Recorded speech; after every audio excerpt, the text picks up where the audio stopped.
ụmụnna akwa Jigboman na-ekwu agwa m na m ga na-egosi unu ihe ọma dị n'Enugu steeti ịghọta. So now ebe anyị nọ bụ na 14 Dental Avenue dị na Ekulu n'akụkụ dental. Ihe m bịara igosi unu bụ maka nwanne anyị nwaanyị na-eme ihe gbasara imezi iru, ihe gbasara mvọ, ihe gbasara eze. Ị na-anya kịta efu na eze m chapụ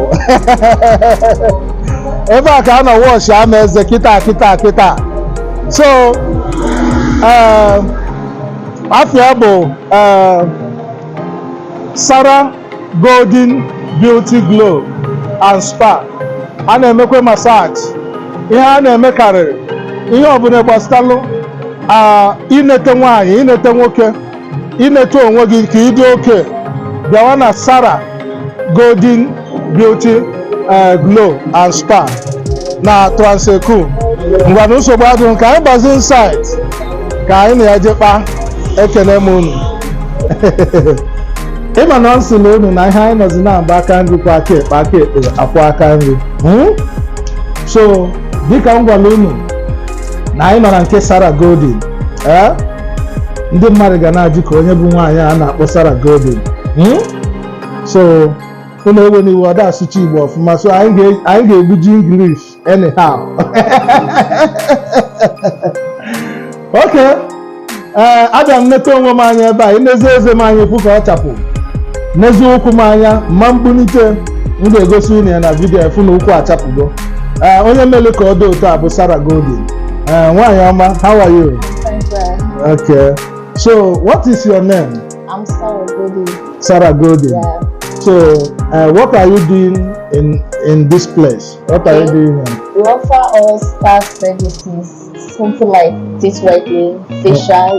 We treat all type of facial, like sunburn facial, pimple facial, brightening facial. We do body massage, pedicure and manicure. Then we remove stretch mark. We take care of skin. We have different type of skin products based on the person's skin type. Okay. Then we do both enlargement, breast lifting, and so much more. Dark mucus wash. Hey, name. Madam, for real. Yes, sir. The one where I do, I like her. I know how my teeth be the time where I come here. So and I know how the teeth dey now before I dey go. So right now, what is the location of your office? Okay, we are located at 14 Dental Avenue in Ekulu, Enugu State. Confirm.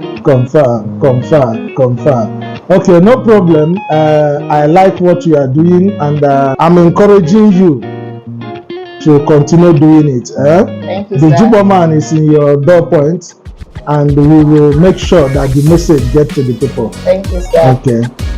Take care. Thank you. And God bless you. But for now, we have what we call my normal destiny. Jigbo Life. Abacha sharp.